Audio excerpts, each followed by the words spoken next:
The last one is for me, when I read the research that I based this on, it was funny. I was on one half shocked, and on the other hand, I like totally understood what was going on, right? There's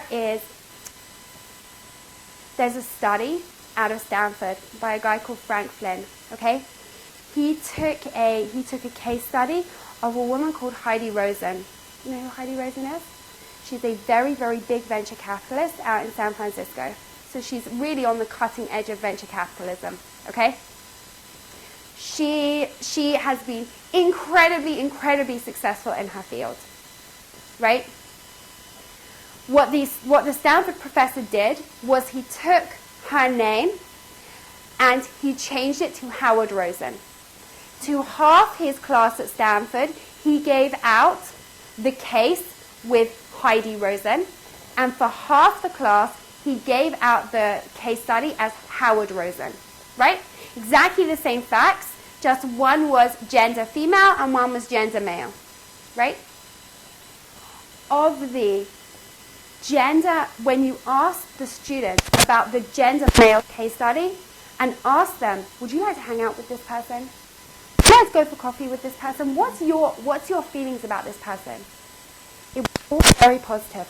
Yeah, he sounds like a top guy. He's a go-getter. He's really ambitious. You know, it's such a nice feeling to see that. You know, like it's very motivating for me. What a nice guy. Great for him. Good on for him. What about Heidi Rosen? What do you think they said about Heidi Rosen? Right? She is not a person who I would want to hang out with. She's a little bit aggressive. Her tactics are very hardcore. You know, she's a little bit harsh. I don't know that I would really want to hang out with her. Right? Exactly the same case. Exactly the same case. Just one was gender male and one was gender female. So when I first heard this study, I actually heard it on a talk from Sheryl Sandberg, who's COO of Facebook, right? And she said, women, you cannot have it all. You cannot be successful and be liked. And I was like, no. I'm a woman who has it all. I cannot be successful and I cannot be liked. Right? I'm not standing for that in any way whatsoever. Really, do you remember when the flyer for this class said ambition with girly attitude? Right? I really think that this is the core of it. This is the most powerful point that I'm going to bring down tonight. It's like this. Ditch the competition. How do men be ambitious? Men are ambitious because they compete with each other. In order for them to succeed, someone else has to fail. Right? That is their concept. That is the concept of competition. In order to come first, someone has to come second. Right? Someone has to not come first. That is our understanding. Your desire to succeed is dependent on someone else's failure. The problem is that when you're a woman in today's workplace, if you compete like that, the chances are that you'll be incredibly successful. But according to this study, you might not be liked. You might not be the person who anyone wants to hang out with, and that will hamper your continued success. Because you know what? So much success nowadays, it's very sad to say it. You would have thought we'd have moved past this right now. But so much success is conducted on the golf course. So much success is conducted over coffee, right? Just on a weekend, right? Oh, because the spouses got together. We had like a dinner and it was really nice. No one invites the bitch to dinner. No one wants to go golfing with the bitch. And certainly no one wants to have coffee with the bitch. No one wants to do that. It's very, very hard. So you may be successful, but I think you will reach a ceiling. You will reach a ceiling because past that point, how much does the boss want to hang out with you? How much do your team members want to hang out with you? So instead, and no, I don't want you to think that I'm saying that this is right. Okay? I'm saying that it is a current scientific psychological fact. And if we ignore current scientific and psychological facts, then it's going to be very, very difficult. Right? It's going to be very, very difficult. You have to be real with the world in which you're living in right now. Yes, we want to be game changers. We also have to be real with the world in which we're living in right now. So right now we're living in this world where it is a fact that if you succeed as a woman, you are probably a bitch. Right? So, ditch the competition. There are two ways of doing this. There are two ways of ditching the competition. The first is like this.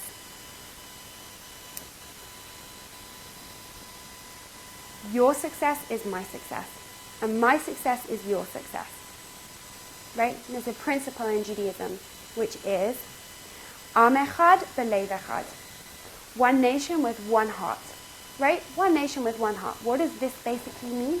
This means that when I succeed, you succeed. And when you succeed, I succeed. There's no competition. My success is not dependent on your failure. Right? Because when you succeed, I also succeed. When I succeed, you also succeed. It's an incredible team dynamic to set up. It's an incredible attitude to have. That is the attitude that when someone in your office makes a sale, high five. Not, oh, I can't believe that they made that sale and I didn't. Right? Oh, I can't believe that they did that and I didn't. Right? Their success is your success. High five. That is amazing. That's one for the team, that is. Right? It's a completely different attitude. It's not competitive. It's not competitive in any way. It will make your team members feel like you support them. Like you support them, and it will make you feel like you are supported. It's a completely different environment. That's the first one. And on environment. In Judaism, there's a mitzvah that women do every single Friday night. And it's a women's mitzvah. There are 3 specific women's mitzvahs. This is one of the women's mitzvahs, right? On Friday nights, a woman lights candles. Okay, that's her thing. She lights candles. And the reason why she lights candles is given to us as shalom bayis. It's given to us as creating peace in the home. We are incredible environment creators. It is one of our it's one of our skills as women, that we can create an environment. And this is, by the way, true not just in spirituality. It's true in psychology, and it's true in physicality. Let's take it in physicality. We take potential, we give it an environment to grow, and what do we create in physicality? You take potential, you give it an environment to grow. What can a woman create? A baby, right? A sperm is just potential, right? Sperm and the egg are just potential. We're the ones who create this incredible, amazing environment that still science does not understand, right? Still science cannot replicate. That's why it's such a problem. Newborn babies. Please God, no one should ever end up in the NICU. It's like the twilight zone, right? We have not yet created an artificial womb that will totally and utterly be able to simulate what a preemie baby would experience in the womb. We can't do that, right? It's amazing that that is the power that we had to create this incredible environment. That's in physicality. In psychology, we have an incredible study. It's out of the University of Western. That's where I first saw it, right? I haven't seen it anywhere else. That's where I saw it. Out of the University of Western Department of Nutrition. They were looking at leadership, right? They looked across the board and they said, in terms of men and women, who has a higher IQ and who has a higher EQ? Do you know what EQ is? Everyone heard of EQ? EQ is emotional intelligence. So you have IQ, which is kind of intellectual, academic intelligence, and EQ, which is emotional intelligence, right? Who do you think has higher EQ, men or women? You would have thought so, right? It's actually not true. Both men and women in general have about the same EQ and IQ. But in terms of male leaders and female leaders have a higher IQ than female leaders, but female leaders have a much higher EQ, a much, much higher emotional intelligence than male leaders. Why? Because we do things like this. A man asserts his leadership in a situation by giving orders. Like this, like this, like this, and like this. Right? And my authority as a leader is based on you following my commands. Whereas a woman usually creates an environment in which her team can function in the best possible way. We are environment creators. We create these incredible environments where people's creativity is brought out, where our team can succeed. We are much better in HR. There are many more women in HR than there are in hardcore sales. Right? It's incredibly, incredibly powerful, this amazing environment which we can create. So in terms of physicality, it works. In terms of psychology, it works. And in terms of spirituality, it works. So we are these incredible environment creators. So maybe when we look at ambition, firstly, make it all about you. Stop being bothered by what other people are doing and focus on what you can do. Secondly, recognize your talents and your failings. Have another. Thirdly, set your goals. However scary that is, set your goals at least once a day. Don't do it once a year. How long, by the way, does someone's New Year's resolution last? A day. I put the statistics on like my thing for this class. I made like a cute little video for this class, right? I think the statistics are that only about 8% of people actually achieve their New Year's resolutions. Right? That is so sucky. 8%, right? That sucks, right?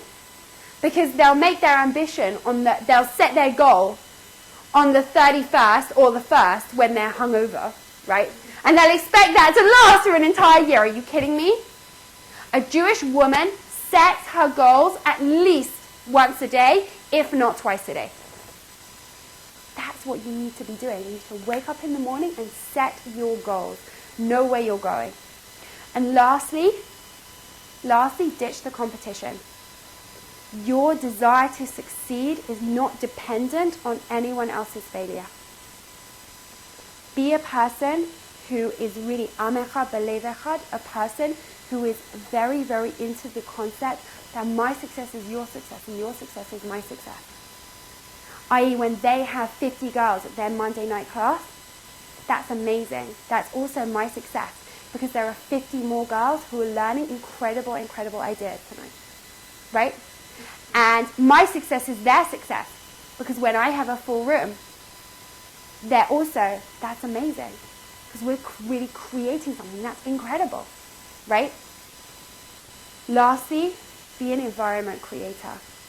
Take a look at your ambitions and see how you can turn your ambitions into environments. Then, not only will you succeed and be liked for it, everyone else's success is dependent on your success. Your success kind of spreads. It's not just you, it's also the success of your team and the success of those people that they lead. I often say it's the biggest privilege being a rabbi's wife. It's definitely the biggest privilege. I have students who it's an honor that I see it as an honor to be their Rebbitzin. I don't like being called a Rebbitzin. It's kind of scary for me, right? But it's an honor to be their Rebbitzin. Because when someone comes back to me and says, I took that principle and I applied it and it really, really worked and I just did this or I just did that or oh my goodness, I'm engaged or whatever it is, let me tell you, that is the most amazing feeling in the world. It's the most amazing feeling in the world. Because you know, how many times can I get engaged? Please God? Once. How many times can my students get engaged? How many students? as many students as I have, right? That feels good, right? How many times can I dance at my wedding? Please, God? Once. How many times can I dance at my students' weddings? There's a lot of times there is there, right? How many kids can I have? Right? Going on biology, trust me, I cannot have 18, right? What? No, trust me, there are no triplets in my family, right? Like this. Yeah, no. Trust me, Jessia, there will not be 18 kids in this house. I hate to break it to you, okay? Why is it? Why is it that grandparents get so much pleasure out of their grandkids? Yeah, but they could have anyone. They could take any kid, spoil it, and give it back. Because that's an offspring. It's something, they had an ambition. They succeeded, they had kids, their kids had kids. That's part of me, right? Please God, I'm hopefully going back to London and I'm going to be able to introduce my kids. My grandmother has never met my two, what I call my two babies, Ellie and Mimi, right? She's never ever met them. She never had a relationship with them. But she does. She has a relationship with them because that's her success. She gets so much pleasure out of that. So much pleasure out of that. So when you create an environment, when you create success and you believe that everyone else's success is your success and your success is everyone else's success, you create that environment, then suddenly you can increase your potential infinitely. Absolutely infinitely. How stars are there in the sky? It's an incredible, incredible idea. Okay, let's take some questions. Or any questions. Any questions? No questions? Yeah. Okay. Questions or points or discussions or whatever you like. It's sort of a quick discussion. Great. But what do you do, and I mean I have a personal example for this, but supposing you take this philosophy and really apply it, and you have a toxic person in your environment. Like, how do you manage that? And I can be more specific if you want. No, don't tell me which toxic person. No, you don't know them. It's like, I mean, I'm personally dealing with an issue at work, and like, I generally have been the kind of person who does take initiative, who will try and create those environments because I've been a manager and I've done all that. And, but as a result, I've found that, like, I'm sometimes that bitch, and sometimes people, and I find it's most often with other females, they become intimidated by it in a way that I didn't create. Mm-hmm. Like, they create it by themselves because of insecurities or because they're that person that, you described who's really down on themselves. And I find it's generally those people who have issues with me in particular. And I'm currently dealing with one where it's, again, like an environment where I can't, like, I've created an environment with my other coworkers, with just one person that, and I can tell, is intimidated by me. Right. And it's not because of anything I've done. Okay. Have them watch this class. Have to watch this class. Have a meet with me. Get together with me for chocolate. No, I would say like this, and anyone else is like willing to like put in their 2 pence worth. Okay? So if you have an idea, please share it. I'll start with my idea. My idea would be like this, that firstly, I would definitely try and apply as much as possible in your head the first concept that we talked about, which is fish for the Nivrei Olam, and see that person as part of the environment in which you work, right? Instead of making that being your focus, okay, this is another challenge which is going to make me a great manager. Bishvili Nivrei Olam. I'm going to focus on myself and what I'm doing. I think the only other thing you can do is, as an idea, be an or lagoyim, a light unto the nations. Everyone's heard that before. Jews are meant to be a light unto the nations. So usually people get very threatened when we hear this because we don't really like being special. We don't like anyone thinking that we're meant to be this cool and this amazing, right? So really the concept of being a light unto the nations isn't to walk around telling other people what they should do, right? It's not that. When you are a light unto the nations, that means that You are a personal example. The concept in Judaism is dugma ishit, a personal example of a beautiful idea, right? I'm a personal example of I don't know. Let's think. What am I a personal example of? I think I'm a personal example of taking responsibility, right? I'm a personal example. I try not to go out there. I do all the time. Try not to go out there and tell people, take responsibility. You must be doing this if I'm not doing it myself, because then I'm a hypocrite, right? So like this, when I think that sometimes when you're working in that situation and there's nothing you can do to change the situation, I think your only option is to be that person who aims to demonstrate being the person who doesn't bitch behind anyone else's back. The person who, when she does really pee you off, isn't the person who turns around and is like, nah, right? Okay, that's what you want to do. Okay, I respect your position. I respect where you're coming from. I don't know. What? You don't? Okay. You have to be careful because you're not allowed to lie. But to be that person who can model good behavior or good management to them or good whatever to them. If someone has their own crap going on, I think that you can't change anyone else. I think it's incredibly difficult to change someone's crap, to deal with it, to get rid of it. I think it's near impossible. You have to be a very, very good therapist to be able to change someone's crap, particularly when they don't recognize they have crap and they can't be asked to change it. Right. But most of the time, people don't know that they have crap, or even if they know that they have crap, they can't be bothered to change it, because no one nowadays is willing to actually invest in their mental health. There's someone in my family who does not have the best mental health, and I was very worried for my kids. I was wondering whether it was like a hereditary thing. And I went to a psychiatrist actually at CAMH who was studying this condition.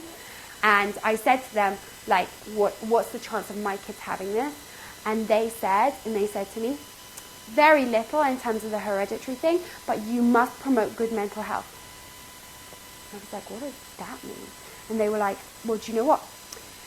It's funny because everyone nowadays is all into feed your kids right, give them enough exercise, eat right yourself, get enough exercise yourself. We're all very good at going to the gym, right? But in terms of good mental health, how many of us are good at practicing good mental health?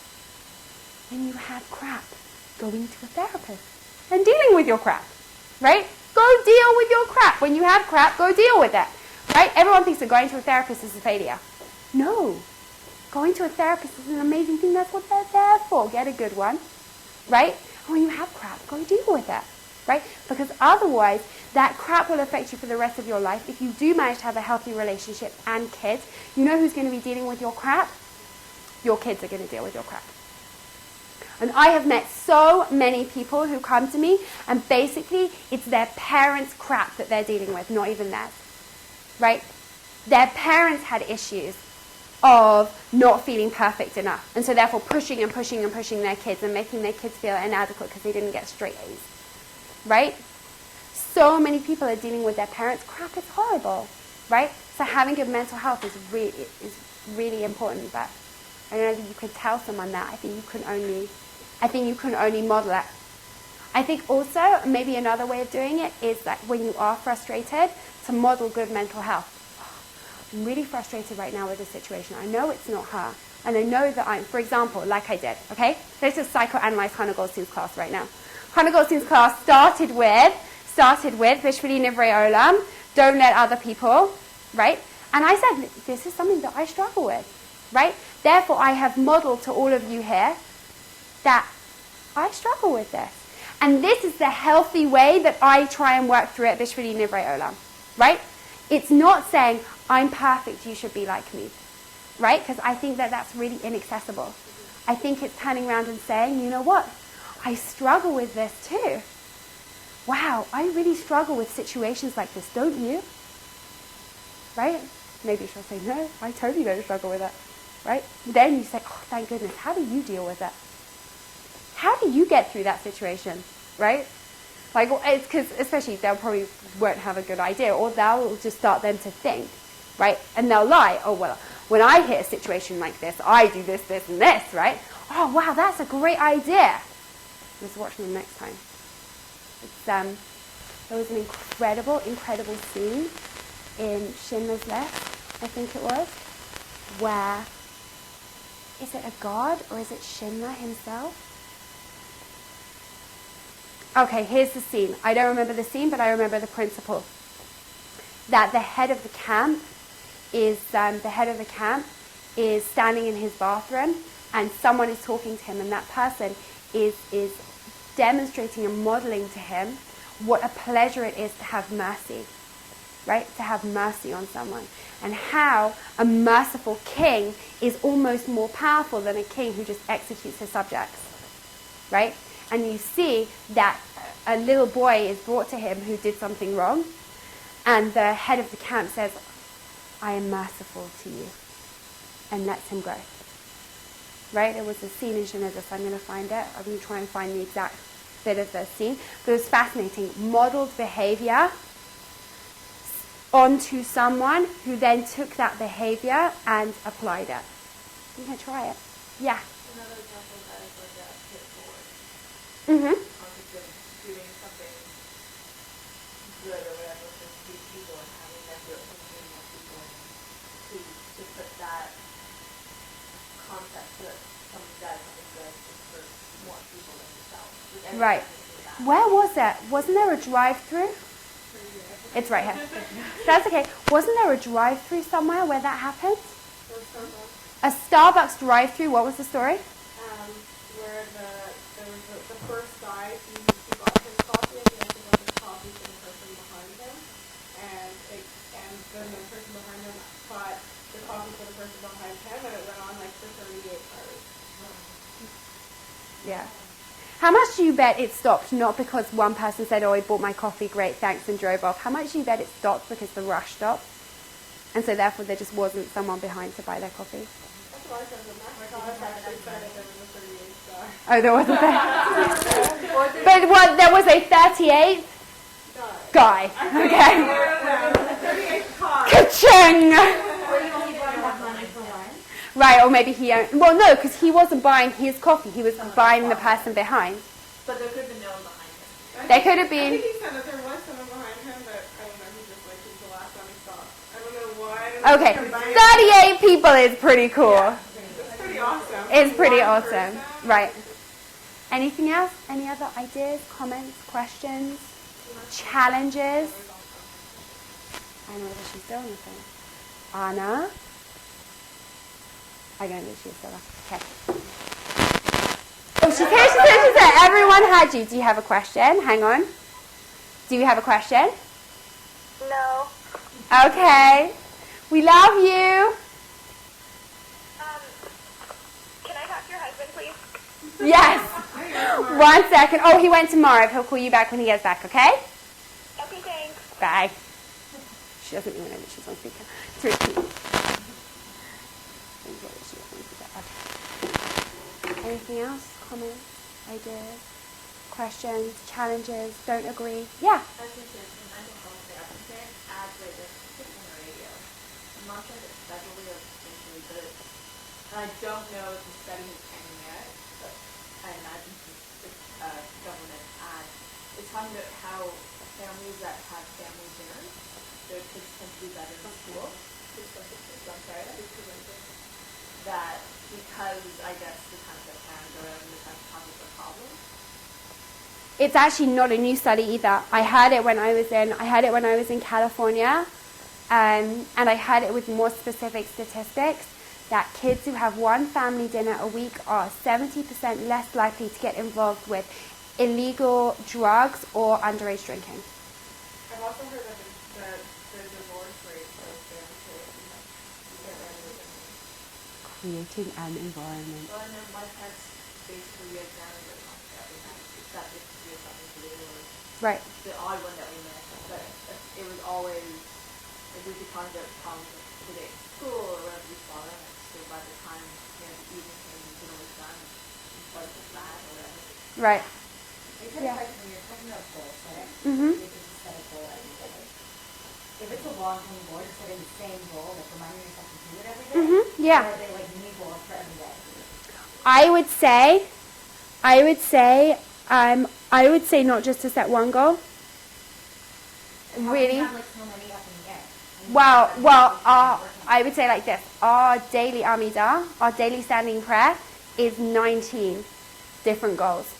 There are 19 requests in our daily standing prayer and our daily Amida, right? And men are meant to do that 3 times a day. So men are at least meant to have 19 balls in the air. And now everyone knows that a man can only do one thing at once. Yeah. When you were saying about setting goals, I was saying it was like the way it's just like it's structured even. It's just like when you get to that point in your undergrad that like you're so focused on what your tasks are and what your priorities are at that point that it seems like crazy to make a goal every day, but I feel like as you say, like I do it unconsciously when I'm at that point because it's like if you're such a clear point of view at that point in that moment that Right. it is possible, and if you haven't done it, I recommend it because even in English, like it really like sort of helps you like think about what is important and what isn't and what your priorities are, and you'll fish it out through like even though it's like generic text, like you really will see how it affects your head and like really helps Right. with your thinking. Right. Either you can use the generic text or just to have that. It's the generic text. I agree with Naomi. I also find it's like it's very channeling. But even when I didn't used to use the generic text, just to really feel like I'm putting something in front of the creator of the universe. Like, it's like, for example, when you stand in front of your boss, most people, if they're smart, don't go in front of their boss and go, well, it's a bit like this and a bit like this and a bit like this, right? For example, I have to present tomorrow at the Asia Torah board meeting, right? You better know that I'm going to go into that board meeting with a PowerPoint presentation and with all my points listed out. It will not be one page, right? Okay? It'll be like point by point by point, make this point and this point and this point, and I would have rehearsed it and practiced it, and I will know exactly what I want to say because I'm standing in front of the board of Asia Torah Toronto, right? Which happen to be incredibly wealthy people, and all of my bosses, right? So I'm not going to go in there. I'm going to go in there very, very focused. You better make sure that I turn my phone off. My phone is going to be off. I'm not going to be, texting halfway through or anything like that. I'm going to be 100% focused. There is no way I'm taking Ellie, right? Sorry. Hate to say it, Ellie, but yeah, Ellie is staying here with a bottle. Sorry, Steph, right? Ellie is staying here with a bottle because I am focused, right? I am focused. So we do it when we step in front of our bosses, right?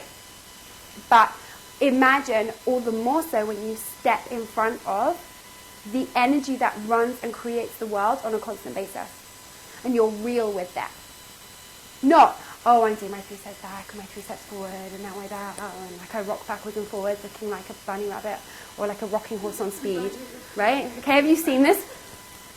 Okay, honestly, when I first saw that, I was like, dude, those people look like rocking horses because they're going backwards and forwards, but they're on speed. And then you catch yourself doing it and you're like, I am one of the rocking horses on speed. Ah, what has happened to me? They sucked me in, right?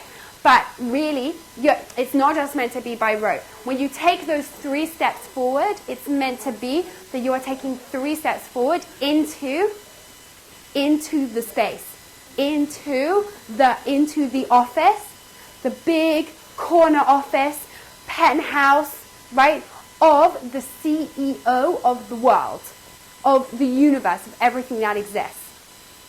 So you're going to be, if you do it right, you do it with a clear head, right, you can be that person who can step forward with more than one thing, right? And I would suggest very strongly to for sure have some big ones, but to also have some little ones as well.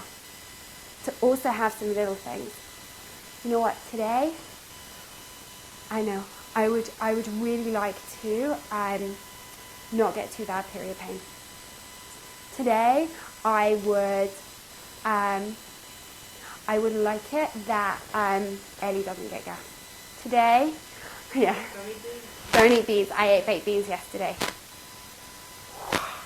Not me, Ellie. Poor thing. Right? But just little goals. Today at work, I would like 5 out of 10 patients to be nice. Right? Today, I would like insert little goal. But that's not a goal. That's Sure it is. you have no control over it. I have no control over my patient's feelings. Zero. Yeah, but you could put a positive energy out to the universe, and it will come back. And also, that if you're setting that goal, like if you say, like, I want to find my patients to be nice to you, that means that you're probably subconsciously going to be extra nice to them. Exactly, and your energy is going to switch. And also, I would say like this, that it's very interesting, the whole concept of fake it till you make it, right? That sometimes I can sit and learn with someone and really not feel like I'm helping them or connecting to them, and I'm like, oh, I can't believe we're talking about this subject again, and like, why are we doing this again, and you know, and I act as though every single word is vitally important, even though it's a long drawn out story or whatever it is, right? I'll act like every single word is important. They will get to the end of their sentence, and I'll be like, this is a really big issue, and I had to be a reticent on this, and I had to step up and actually really give a crap about this person. Like, I really, really care. So if I say, I want to have 2 out of 3 of my students tonight to come to me with really important questions, right? I am in my head looking for the importance. I'm in my head creating the significance. So I learned with a doctor. I learned with a doctor a few weeks ago, and doctors deal with a lot of patients. Sometimes patients with like really, really serious problems, like personality disorders, mental health, stuff like that.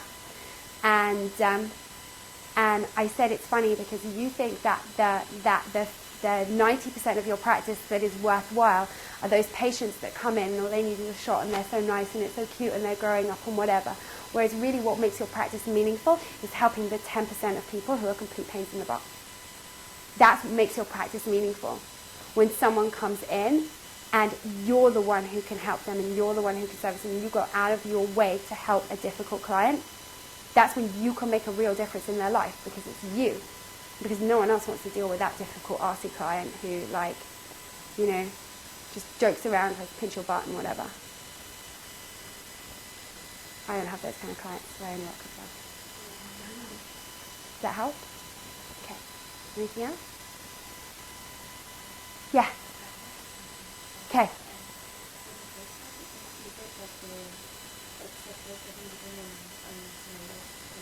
Mm-hmm.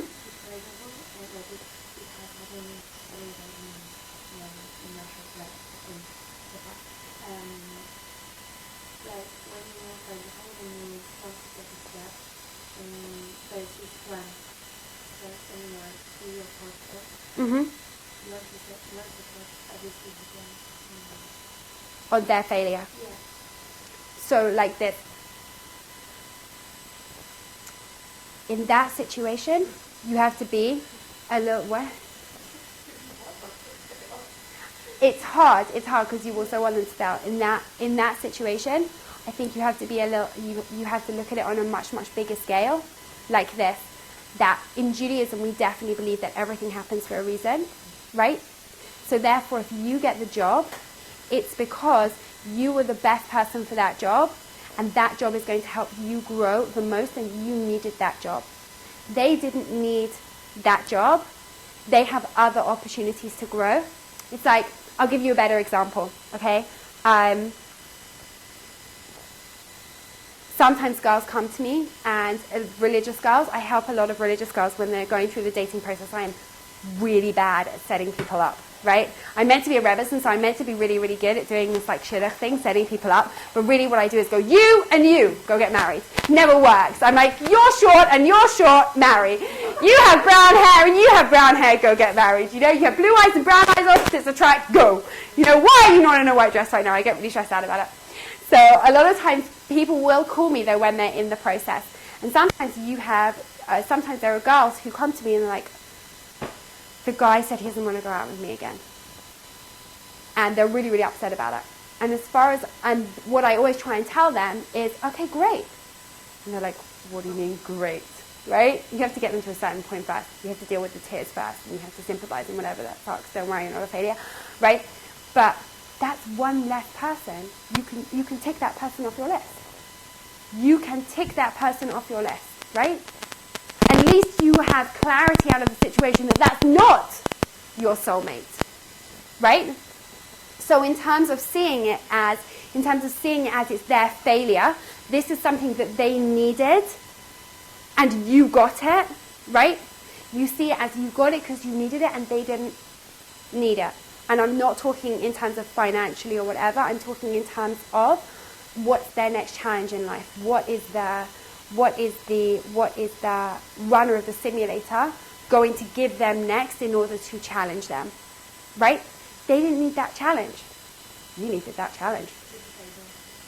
And if you don't succeed, you have to turn around and say, okay, that person obviously needed that challenge. That was not the right challenge. That was not the right work position for me. It wasn't the right course for me, right? And my challenge is somewhere else. I'm so happy that they found what they were looking at. They found their challenge. I'm so happy that it went to the right person. But you should always think like that. Like you only don't work more than studying more to be professional, because you just say, okay, so that's it. This to me, I don't have to. Right, so that's why you have to be very careful with it, and you have to apply all of the other things also, right? It's not just about, well, your success is my success. It's also my success is your success, right? It can't just be a one-way thing. You're right, because you're right. Then everyone else's success is really beautiful, and you're just going to sit back. You're right. It has to be a balance, but I think that you can work very, very hard to get something. And at the point at which you don't get it, you have to have that ambition.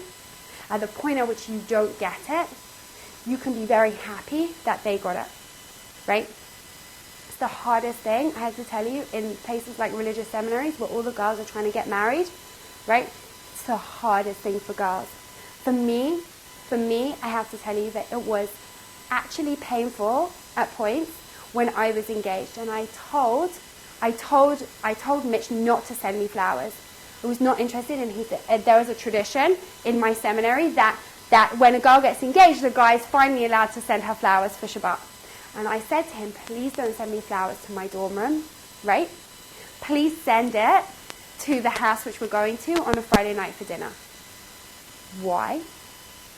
Because why would I want to put other girls in that position, right? Yeah, they're very happy for me.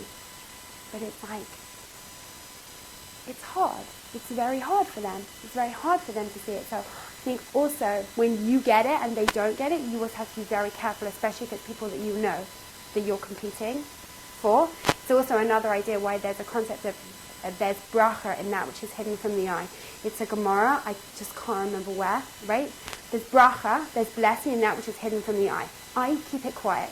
If, let's say, everyone in your course is applying for the same internship, right?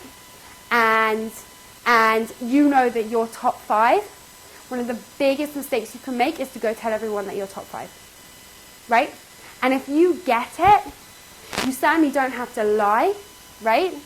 But it's a very big mistake to go around going, oh, you'll never guess what, I got the internship, because there are 4 people who probably are not on the level of being, your success is my success. It's very painful for them. Right? And you hope that if you turn around and you say to your friends, you know what, I don't want to tell you what internships I'm applying for, because you know what, I really think that I would never want any of my friends to feel that they're competing with me, because I think that we're all a team. You know, I don't really talk about that. You know, let's just go out for pizza. Just like I used to say to my friends when they would say, are you dating? I would say, you know what, it's complicated. It's complicated, right? The first time that people knew I was dating was when it was announced that I was engaged. My friend Hannah was on there, she's also a Hannah, was on the other end of the phone, and someone called her and said, oh my goodness, did you know that Hannah Lindsay is engaged, right? It's my name, Hannah Lindsay. She was like, no, Hannah Lindsay's not dating. I would know. I live in her apartment. My roommate is like, no. Hannah Lindsay's not dating. I live in her room, okay? Ita was like, I'm her freaking roommate, for goodness sake. What do you mean, okay? How can it be that she got engaged? She's never been out on one date. I think I would know, right? What did I used to do? After class, I used to go, hang out at my friend's house for half an hour. I used to take everything I needed with me, pack it nice and quietly, go out on my date, right? Have my date with Mitch, go back to their house, take off all my makeup, go back to my apartment. Because like this, on one hand, if it doesn't work out, I don't want my friends to think that they're getting my reject, right? And if it does work out, do you know what? There's buffer in that which is hidden from the eye, right? Let's not start getting like competitive. Let's not get competitive when there's nothing to compete over, right? Yeah, you do. There's bracha and that's good. I hid the most important thing that was going on in my life for 8 weeks until I got engaged, until I got it. Did I no, I didn't hide it from my family because I wasn't competing with those people, right? When you're talking about a very small seminary like mine, there's like 15 to 20 girls, right? And all those girls want to marry Aish rabbis. And there are 3 boys coming through Aish Torah right now who, there are 3 boys who just started dating in Aish Torah. It's funny, I have a whole bunch of girls out in Israel right now who became religious and they went to Israel from Santa Barbara, California. There were 2 guys who got permission to date at Aish Torah, who kind of reached the point at which their rabbi said, time to get married, right? Actually 2 English boys, 2 Esther boys, right? They both married 2 of my former students, right? So it's like, they're all playing with the same pool of people. Just like on a business course, everyone is playing with the same pool of internships at this Bay Street firm or this Bay Street firm. And especially in law. I graduated law from Nottingham University. We were all playing with the same internship, Clifford Chance or Freshfields or this place or SJ Bowens, right? And there's bracha in that which is hidden from the eye. You don't have to tell everyone. And it's not a question of being deceitful. I'm not saying you have to lie about it, right?